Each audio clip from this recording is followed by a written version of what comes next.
अब हमारा जो हम पहला भेद लेने वाला है केवल समास। केवल समास को विशेष संज्ञा विनिर्मुक्ता केवल समास है, ऐसा कहते हैं। विशेष संज्ञा विनिर्मुक्ता, विनिर्मुक्ता, विनिर्मुक्ता केवल समास है। विशिष्ट संज्ञाओं से विनिर्मुक्त केवल समास। या फिर हम ये भी कह सकते हैं कि जो समास अव्ययभाव, तत्पुरुष, बहुव्रीहि, द्वंद्व समास, कर्मधारय या द्विगु समास में नहीं आते हैं, वो सब केवल समास में आ जाते हैं। तो इसके ज्यादा उदाहरण तो है नहीं, हम देख लेते हैं 2-3 उदाहरण। एक होता है भूतपूर्व, भूतपूर्व। इसके अंदर इसका जो हम लौकिक विग्रह बनाते हैं वो बनता है पूर्वम भूतः। अलौकिक विग्रह बनाएंगे तो हो जाएगा पूर्व अम भूत तु। ऐसा एक और उदाहरण लेते हैं दृष्टपूर्व, दृष्टपूर्व। इसका अगर हम लौकिक विग्रह बनाए तो पूर्वम दृष्टः, पूर्वम दृष्टः। ऐसा करके इस और इसी का अलौकिक विग्रह भी इसी तरह बनेगा कि पूर्व अम दृष्ट सु। ये केवल समास है। आगे हम देखते हैं हमारा अव्ययभाव समास। अव्ययभाव समास के अंदर एक सूत्र है जो अव्ययभाव समास करता है, वो अव्यय विभक्ति समीप समृद्धि। वो बहुत बड़ा सूत्र है, उसको मैं छोटा सा ही लिख देता हूँ यहाँ पे। केवल समास को हम यहाँ पे खत्म करते हैं, ये समाप्त होता है। अब अव्ययभाव समास, अवयवी भाव समास को देखते हैं कि इसका जो समास विधायक सूत्र है वो है अव्यय विभक्ति समीप समृद्धि। अव्यय विभक्ति समीप समृद्धि दुर्व्य। ये बहुत बड़ा सूत्र है, तो इसके अंदर बताते हैं किन किन अर्थों में अव्ययभाव समास होता है। तो अब देखो हम इसके उदाहरण देखते हैं कि किन किन, जैसे विभक्ति के अर्थ में होता है, समीप होने के अर्थ में होता है, समृद्धि के अर्थ में होता है, व्यर्थी दुर्व्यर्थी, जब व्यर्थी आता है वहां पे दुर लग जाता है। तो एक बार देखते हैं कि विभक्ति के इनके उदाहरण देखते हैं। जो प्रसिद्ध उदाहरण है जैसे अधिहरि है, उपकृष्णम है, सुमद्रम है, निर्मक्षिकम है, निर्मक्षिकम। इसके इसके और भी उदाहरण हैं जो हमने बताया ना कि मैंने कि ये सूत्र बहुत बड़ा है, तो इसके बहुत सारे अर्थों में है। तो इसके प्रैक्टिस के लिए आपको टेलीग्राम चैनल पे वो मिल जाएगा। तो हम अभी कुछ को लेते हैं और इनका चेक करते हैं। जैसे अधिहरि, इसमें है विभक्ति, विभक्ति हरि में विभक्ति, जैसे इसमें अधि है, ये अव्यव की तरह है, और हरौ इति, ये इसका अलौकिक विग्रह है। जब हम इसका अलौकिक विग्रह करते हैं तो हरौ के अंदर आ जाता है हरि, हरि शब्द है प्लस नी प्लस अधि, ये इसका अलौकिक विग्रह होता है। तो ये है विभक्ति। अब समीप अर्थ में देखते हैं उपकृष्णम। समीप अर्थ में हम उप लेते हैं, तो उपकृष्णम, उपकृष्णम का देखते हैं। इसमें उपपद है, ये जो उपपद होने वाला है ये इसका अव्यय बन जाता है। और आगे जो कृष्णम है वो है कृष्णस्य समीपम, कृष्णस्य समीपम, क्योंकि समीप अर्थ में है। तो इसका जब हम अलौकिक विग्रह बनाएंगे तब ये बनेगा कृष्ण नस उप, ये इसका अलौकिक विग्रह बनने वाला है। आगे देखते हैं सुमद्रम। सुमद्रम जिसमें समृद्धि अर्थ में आ जाए, जिसके अंदर है सु, तो इसके अंदर सु रहता है, अव्यय बन जाता है। और मद्रम का जो लौकिक विग्रह होता है मद्राणाम समृद्धि, मद्राणाम समृद्धि, मद्रों की समृद्धि क्या कहलाती है? सुमद्रम कहलाती है। जब हम इसका अलौकिक विग्रह करते हैं तो मद्र प्लस आम प्लस सु, ये इसका अलौकिक विग्रह हो जाता है। आगे देखते हैं हम निर्मक्षिकम। निर्मक्षिकम जहां पर अभाव हो, मक्षिकाणाम अभाव हो, निर्मक्षिकम। मैं यहां लिख देता हूं कि मक्षिकाणाम अभाव, मक्षिकाणाम अभाव, अभाव निर्मक्षिकम। जहाँ पर मक्खियों का अभाव हो जाता है वो निर्मक्षिकम कहलाता है। इसका भी अगर हम अलौकिक विग्रह करेंगे तो मक्षिका प्लस आम हो जाएगा और निर लग जाएगा। अब हम आगे देखते हैं। अब हम देखेंगे कि अव्ययभाव समास का हमने एक तरह का जो प्रकार था कि इन अर्थों के अंदर होता है, लेकिन अव्ययभाव समास है एक संख्या वंशय करके भी एक होता है, जिसमें वंश के आधार पे जो वंश होता है जिसमें संख्या भी होती है, संख्या वंशय, ऐसे संख्या वंशय। लेकिन वंश क्या है, वंश को दो तरह से समझ सकते हैं हम कि वंश दो प्रकार से हो सकता है। एक तो जन्मजात कि मैं हूं फिर मेरा बेटा फिर उसके बेटे का बेटा, तो वो एक हमारा वंश हो जाएगा। और एक शिक्षा या विद्या के थ्रू। विद्या के थ्रू कैसे, जैसे मेरे को मेरे गुरुजी ने पढ़ाया, मैं किसी और को पढ़ाऊंगा, तो मेरा जो शिक्षा वाला वंश है, जो विद्या का वंश है, उसे मैं आगे लेके जा रहा हूँ, तो वैसा करके। तो एक हो जाता है, इसका उदाहरण के लिए देख लेते हैं हम, द्विमुनि, द्विमुनि, त्रिमुनि, त्रिमुनि और एक विंशति भारद्वाज। एक विंशति भारद्वाज, एक विंशति भारद्वाजम। ओ सॉरी। अब इसका जो हम लौकिक अलौकिक देखते हैं कि द्वौ मुनि, जब हम इसका लौकिक विग्रह हो गया।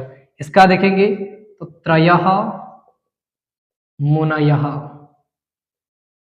त्रयः मुनयः। और जब हम इसका अलौकिक विग्रह, लौकिक विग्रह देखेंगे तो एक विंशति, एक विंशति भारद्वाजः, भारद्वाजः, ऐसा करके संख्या वंशय अर्थ में भी होता है। अव्ययभाव समास एक अर्थ और में होता है जिसमें कहते हैं नदीभिश्च, वो जो सूत्र है उसका नाम है नदीभिश्च, नदीभिश्च, नदीभिश्च मतलब संख्या के साथ में नदियों के बारे में, इसमें संख्या भी मेंशन की जाएगी और नदी भी मेंशन की जाएगी। जैसे द्वियमुनम, द्वियमुनम, द्वयोः यमुनयोः समाहारः, पंचगंगम, पंचानां गंगानां समाहारः, सप्तगोदावरीम,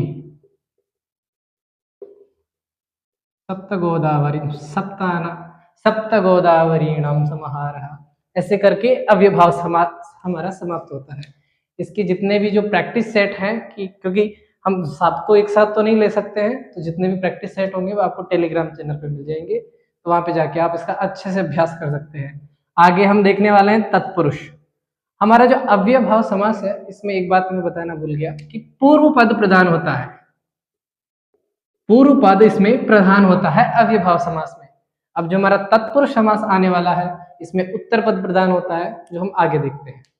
अब हमने देखा कि केवल समास समाप्त हो गया है, अव्ययभाव समास को भी हमने खत्म कर दिया। अब हम बारी है तत्पुरुष समास की। हमने देखा था कि अव्ययभाव समास पूर्व पद प्रधान ही होता है, लेकिन जो हमारा तत्पुरुष समास होने वाला है वो उत्तर पद प्रधान होता है, इसीलिए इसको उत्तर प्रधान समास भी कहते हैं। तो हम देखेंगे कि तत्पुरुष समास के कर्मधारय द्विगुत भेद है ही, इसके साथ में और भी कहीं कहाँ पर तत्पुरुष समास का प्रयोग किया जाता है, हम उन सभी इसके उपभेद देखेंगे। पहले हम देखते हैं कि उत्तर पद प्रधान होता है, इसमें उत्तर पद प्रधान होता है जैसा कि मैंने अभी कहा। अब इसके जो भेद हैं वो देखते हैं। भेद दो तरह के भेद हैं ऐसे तत्पुरुष, इसके दो भेद हैं। एक है व्याधिकरण, व्याधिकरण तत्पुरुष, एक है समानाधिकरण, समानाधिकरण। समानाधिकरण में दो हैं मेनली, जिसको हम लोग कहते हैं कर्मधारय और द्विगु, द्विगु समास कर्मधारय। जैसे हम हमारा टॉपिक को क्लियर करते चलेंगे, कर्मधारय द्विगु को मैं एक्सप्लेन कर दूंगा। व्याधिकरण में आता है हमारे विभक्ति, विभक्ति मतलब द्वितीया से द्वितीय से सप्तमी तक के समास होते हैं। कहते हैं ना कि द्वितीय तत्पुरुष है, तृतीय तत्पुरुष है, पंचमी तत्पुरुष, षष्ठी तत्पुरुष, ऐसे करके अलग अलग विभक्तियों के हिसाब से इसमें समास होने वाले हैं। इसके बाद में उपपद समास है। उपपद समास में उदाहरण के लिए उपपद कुरुचरा, जिसमें कुरु शब्द उपपद होता है, चर धातु होती है जिससे होता है कुरुचरा, सेनाचरा, भिक्षाचरा, ऐसा करके उपपद समास। और होता है नया तत्पुरुष। नया तत्पुरुष, नया तत्पुरुष समास। नए तत्पुरुष को पहचानने का बहुत अच्छा तरीका है कि जहां पर आगे अ दिख जाए, जैसे अधर्म, अकुशल इत्यादि। हम देखेंगे, इसके बारे में चर्चा करेंगे। इसके आगे आता है नए तत्पुरुष, हो गया प्रतिपाद, प्रादित, प्रादित तत्पुरुष, प्रादित तत्पुरुष, जैसे सुपुरुष, कुपुरुष, सुराजा इत्यादि करके होने वाले हैं। अब हम एक तरफ से द्वितीय से सप्तमी, उपपद समास, नए तत्पुरुष, प्रादित तत्पुरुष, इसके साथ में गति तत्पुरुष भी आता है और कर्मधारय। सुखम प्राप्त, अब हम देखते हैं सुखम, सुख प्राप्त।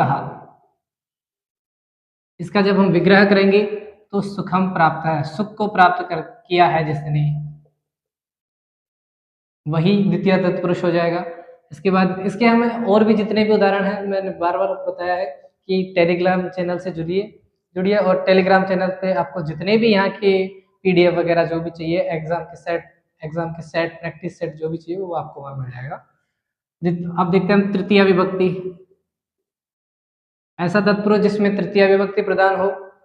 कैसे तृतीय विभक्ति प्रदान हो? जैसे दंड खंड, दंडेन खंड,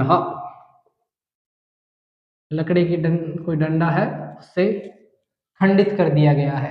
इसका अगर हम हलों के विग्रह करेंगे तो दंड, टा, खंड, सु, ऐसा करके आएगा। अब आगे देखते हैं इसका और उदाहरण। पठनार्थ, अर्थ के लिए है ये पठनेन, अर्थ पढ़ने के लिए, ऐसा करके। इसके और भी उदाहरण है, जैसे हरिस्त्रातः, हरिस्त्रातः, इसमें आ जाता है हरिणा त्रातः, भगवान हरि के द्वारा रक्षित किया गया। नखई भिन्नः, नख भिन्नः,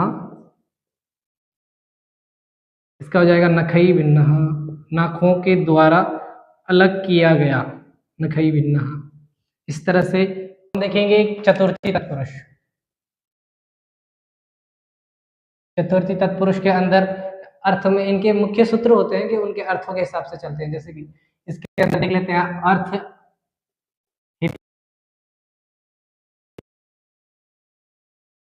में, जैसे गो सुखम, मतलब विग्रह करेंगे तो गोभ्या सुखम, गायों के लिए सुख। गोहितम, गाय के लिए हित, हितम, गोभ्य हितम। युपदारु, युपाय दारु, युपाय दारु। इस तरह से इसके विग्रह होने वाले हैं। आगे हम देखते हैं पंचमी।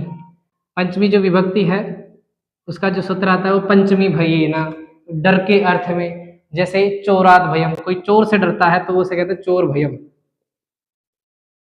किससे डरता है? चोरात, चोरात भयम, चोर से डरता है। कोई शेर से डरता है तो सिंह भीति, सिंह भीति, तो सिंघात भीति, सिंघात भीति। इसी तरह से करके षष्ठी तत्पुरुष, षष्ठी तत्पुरुष के अंदर, षष्ठी तत्पुरुष में हम देखते हैं संबंध के अर्थ में आता है। संबंध के लिए, जैसे उदाहरण के लिए हम देखते हैं राजधानी। राजधानी किसकी राजधानी? राजा की राजधानी, तो राज्यधानी, राजधानी, राज्यधानी, राजधानी, राजा की नगरी। राजपुरुषः इसका उदाहरण है। इसके और भी कई जितने भी उदाहरण हैं वो आपको मिल जाएंगे। अब हम देखेंगे सप्तमी तत्पुरुष समास। सप्तमी तत्पुरुष समास, इसका जो सूत्र होता है सप्तमी शौंडई। इसके अंदर आता है शौंडकादि, जिसके अंदर कोई आदमी किसी चीज में चपल है, उसकी दक्षता है, कुशल है, किसी चीज में सिद्ध है, तो ऐसे करके इसके कई उदाहरण अर्थ होते हैं, जिन अर्थों को मैं यहाँ पे लिख देता हूँ। जैसे चपल, कुशल, चपल हुआ, कुशल हुआ, पंडित है, प्राचीन, पटु इत्यादि। पटु, प्राचीन इत्यादि इत्यादि। इसके हम उदाहरण देते हैं, जैसे रस सिद्ध। कहते हैं कि कालिदास रस सिद्ध कवि हैं, तो रस सिद्ध क्या है? रसों का जो प्रयोग करने में वो क्या है? कुशल है। रसे सिद्ध, रस सिद्ध, रसे सिद्ध। वाक्पटु, कहते हैं वाक्पटु, बोलने में बहुत ही कुशल है, माने वाची पटु, बोलने में पटु है। इस तरह से करके हमारा विभक्ति तत्पुरुष समास समाप्त होता है। अब हम देखेंगे नया तत्पुरुष समास। सॉरी, नए तत्पुरुष समास के अंदर नया तत्पुरुष, नए तत्पुरुष समास। नए तत्पुरुष समास के अंदर होता है कि जैसे कि असत्यम, यहाँ पर आया है जो सत्य नहीं है, जो जैसे उदाहरण के लिए लेते हैं असत्यम, इसका समास करेंगे तो न सत्यम असत्यम, जो सच नहीं है वही असत्य है। अधर्मम, अधर्म, जो धर्म नहीं है वही अधर्म है। न धर्म इति अधर्म, न धर्म इति अधर्म। अब्राह्मण, अब्राह्मण, जो ब्राह्मण नहीं है वो अब्राह्मण है। ऐसे करके नए तत्पुरुष समास भी समाप्त होता है। अब हम देखते हैं उपपद समास। उपपद तत्पुरुष समास था, उसको मैं यहीं पे बता देता हूँ साइड में। उपपद समास, उपपद समास जिसमें उपपद पहले से होता है, जैसे कुरुचरा, कुरुचरा, इसके अंदर कुरु शब्द जो है वो कुरुषु चरति, कुरुषु चरति, इसके अंदर ये जो कुरु शब्द है ये उपपद है। तो इसका जब हम अलौकिक विग्रह करते हैं तो कुरु सुप चर, ऐसा करके इसका बनता है कि उपपद समास में कुरुचरा। जैसे सेनाचरा, सेनाचर, भिक्षाचर, आदायचर, कुंभकार। प्रसिद्ध उदाहरण ले लेते हैं हम इसका। कुंभकार, कुंभम करोति इति कुंभकार है, कुंभम करोति इति कुंभकार। जब इसका अलौकिक विग्रह करते हैं तो कुंभ अम क्री धातु, ऐसे करके हमारा विभक्ति तत्पुरुष, नय तत्पुरुष, उपपद तत्पुरुष समाप्त होता है। अब एक और बचा है प्रादित तत्पुरुष। प्रादित तत्पुरुष को मैं यहीं पे बता देता हूँ कि उसके गुणों से, लक्षणों से स्पष्ट होता है कि प्रादित। जैसे कि कोई राजा अच्छा राजा है तो वो है शोभन शोभनः नृपः, शोभनः नृपः, अच्छा राजा है तो उसे सुराजा। कोई अच्छा शासन करता है तो उसे कहते हैं शोभनम शासनम यस्य सुशासनम, और किसी का बुरा शासन है तो दुष्टो शासनम यस्य दुष्शासनम। ऐसे करके प्रादित तत्पुरुष भी समाप्त होता है। अब हम देखेंगे कर्मधारय को और द्विगु समास को। अब हम देखते हैं कि हमारे व्याधिकरण के जो तत्पुरुष समास था वो तो समाप्त हो गया है। अब आगे वाला जो हमारा समानाधिकरण है, जिसके लिए मैंने कहा था कि कर्मधारय समास है, तो हम कर्मधारय समास को देखने वाले हैं। कर्मधारय समास में विभक्ति समान होती है। विभक्ति समान कैसे कि प्रथम पद की, द्वितीय पद की, जो दो पद होते हैं दोनों की विभक्तियां समान होती है। उसका उदाहरण देख लेते हैं, जैसे नवग्रहम, नवग्रहाः, तो इसका जब करेंगे नव ग्रहाः, नव शब्द भी बहुवचन में है, प्रथमा का ही है, ये भी प्रथमा का ही है। ऐसे करके षोडश संस्काराः, षोडश संस्काराः, इसका हो जाता है षोडश संस्काराः, ऐसे करके ये होता है। इसका एक विशेषण भी होता है, विशेषण कर्मधारय, इसमें विशेषण पद पूर्व में रहता है तो उसको ऐसे कहते हैं विशेषण पूर्व पद कर्मधारय।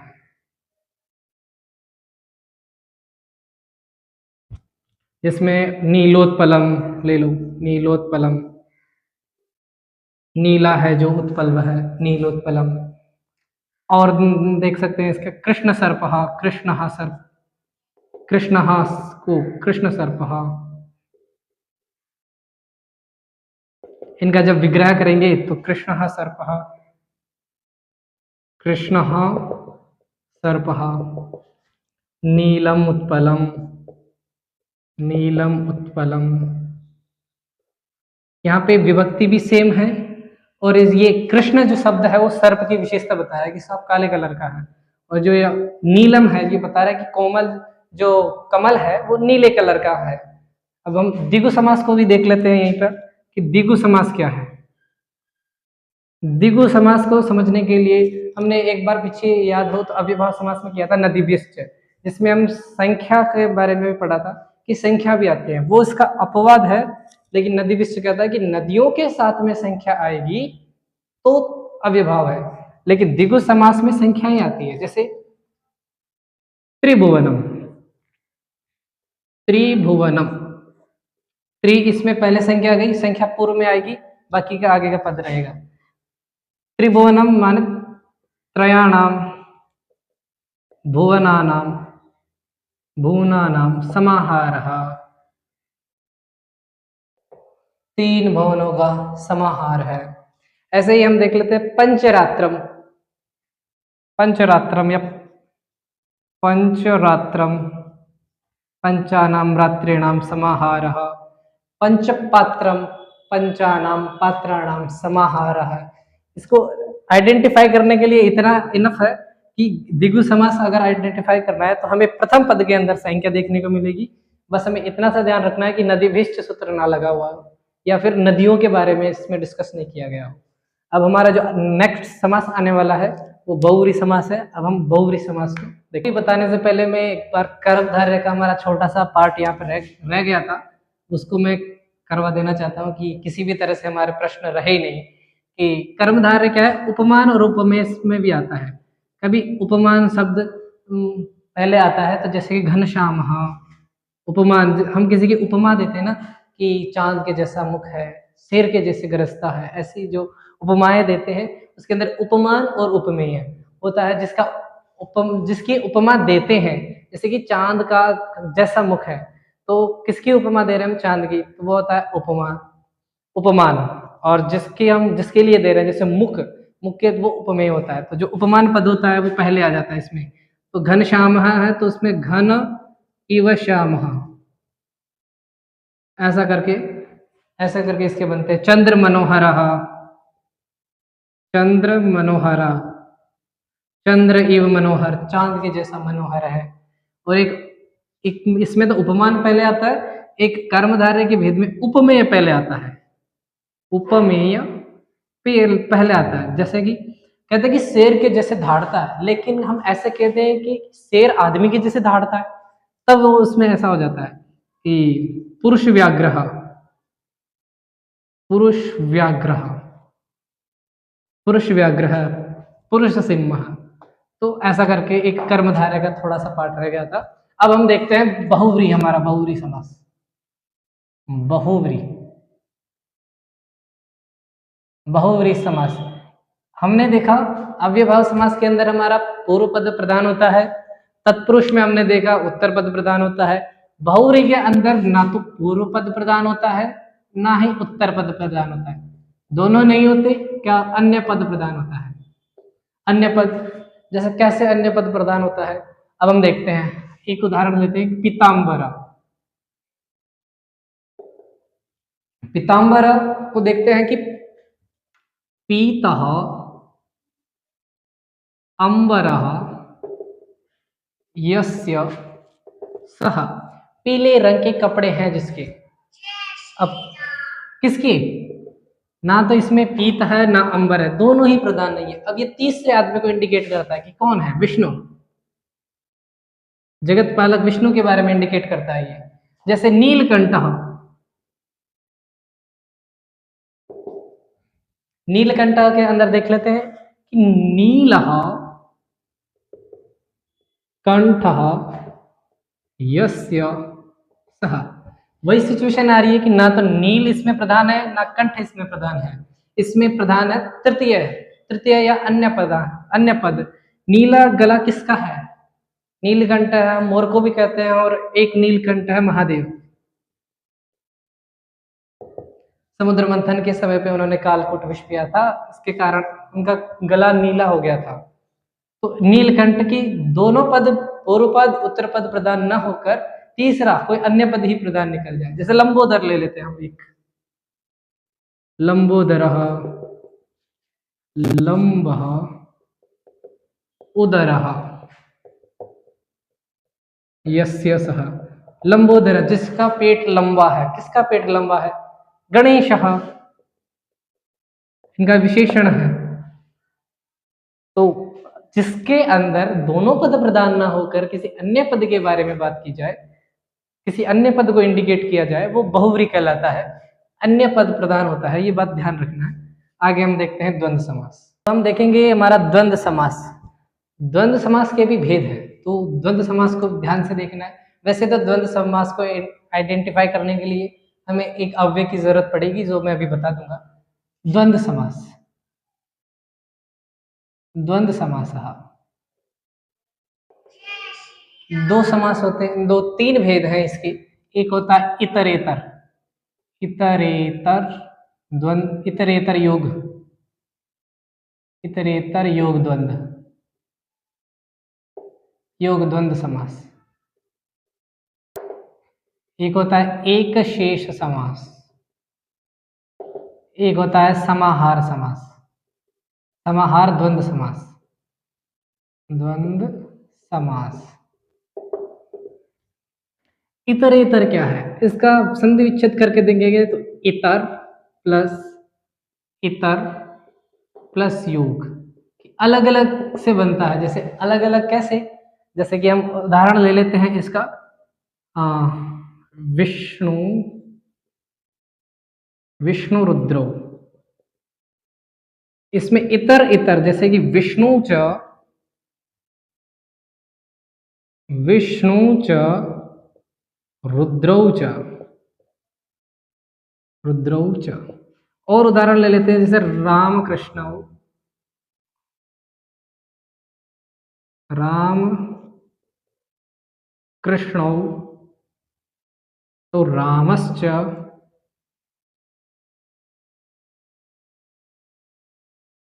रामश्च कृष्णश्च, ऐसा करके रुद्रौच की विष्णुश्च रुद्रश्च, ऐसा होगा। तो इतर मतलब अलग अलग दो चीजें आ रही है, तो इतर योग हो जाता है। एक शेष में देखते हैं कि इसमें दो पद होते तो हैं, लेकिन हम उसमें भेद नहीं कर पाते। जैसे कि शिवो, अगर इसका हम विग्रह करते हैं तो आता है शिवश्च, शिवश्च। क्या हम भेद कर पा रहे हैं कि ये अलग अलग है शिवो?